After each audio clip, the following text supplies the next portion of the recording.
I'm going to show you how to move a layer from one document into another. In this case, we want to use the gangster character that we just cut out from this image and move it over to Scene 3 choice document so that I can start to play with it in my design for my hype project. So here's the gangster layer. He's sitting on his own layer, which is kind of cool. And I'm going to right click or control click on this layer, and that means I get the contextual menu that comes up, and click duplicate layer. Now I could rename the layer that's being copied if I wanted to, but I'm not going to, well, yeah, okay, I'm going to name it. Let's call it gangster layer.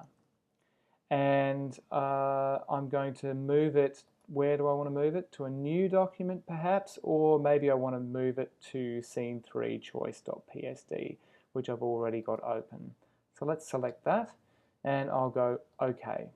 So now if we move over to scene3 choice, you'll see that the gangster layer is there in its own layer, and I can adjust that if I want. I'm going to show you a couple more things now. Instead of changing the size of the entire image, I just want to transform the size of this particular layer. And once I've done that, I'm going to turn this character into a silhouette rather than have him as a kind of photo cutout. So the way you resize things in Photoshop is called transforming. And the option that you will probably end up using the most is called free transform. Let me show you what that is. I've got the gangster layer selected still. I'm going to just click and drag to move him to the top of my layer stack in the layers panel, so I can see what I'm doing. So let's go edit, and well, not transform, but free transform. And you can see the keyboard shortcut is Command T, which you'll probably use a lot if you get used to being in Photoshop. Free transform. Now free transform gives me these handles and I can resize the image. Again, I don't want him to distort as I am resizing him, so I'm going to hold down the Shift key as I click and drag these handles, which means that he'll stay the correct proportions. Another useful trick is if you also hold down the Option key, it will do the transform from the center point. I'm talking about this center point here.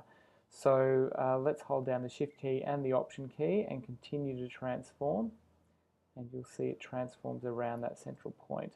I'm just going to let go of my modifier keys and move him up, and let's just resize him a little bit more, and that's probably going to be the kind of size I might want for this scene.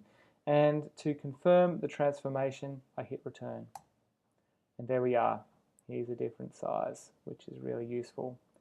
I'm now going to use a really quick trick to turn this character into a silhouette, a shape. So still got the gangster layer selected. I want you to have a look at the layers panel and see these lock icons here. This one is one I use quite a bit. This is the lock transparency, and what that does is this layer is made up of opaque pixels. This is Option click, so you can just see this layer. It's made up of opaque pixels, the ones that are not see-through, and the transparent pixels, which are the kind of see-through pixels. There's no color in these pixels on this layer. So when I lock the transparency of the layer, what it does is it locks the transparent pixels here.